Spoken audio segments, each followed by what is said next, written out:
Masat e repta sigurie ka marrë edhe si vjet policia greke për zhvillimin e paradës tradicionale ushtarake që zhvillohet çdo vit në Selanik me rastin e festës kombëtare të Greqisë ditës së 28 tetorit. Por karakteristike masave të sivjetshme sipas të përditshmes Eleftheros Tipos, përveç 2000 policëve dhe forcave të tjera speciale që do të izolojnë plotësisht në distancë prej disa qindra metrash tribunën ku do të jetë presidenti grek Papoulias dhe zyrtarët e lartë të qeverisë, janë edhe masa ndaj ndonjë sulmi terrorist që mund të kryhet në momentet kur njerëzit do të ndjekin paradën ushtarake. Por gjithashtu gazeta thekson se për herë të parë janë marrë dhe masa për rrëzimin e ndonjë minikopteri të mundshëm. Informacione nga policia greke bëjnë me dije se është gjetur mundësia e rrëzimit të këtij mjeti nëpërmjet ndërhyrjes në sistemin e navigimit. Kështu me anë të aparaturave që duket se disponon Ministria e Rendit Publik, policia do të ndërhyjë duke e çaktivizuar dhe duke bllokuar telekomandën e përdoruesit, kështu që helikopteri vogël do të bjerë në tokë kur t'i mbarojnë bateritë ose karburanti. Edhe në Athinë barikada metalike janë vendosur pranë tribunës ku qëndrojnë zyrtarët e qeverisë dhe të ftuarit e tjerë në paradën e nxënësve të kryeqytetit.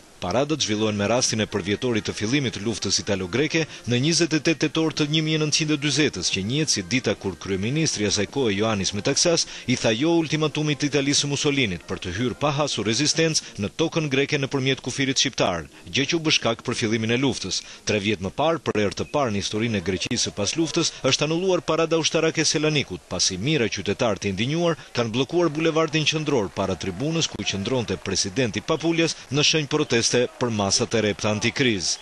Për Top Channel, Selanik, Aleksandër Marku.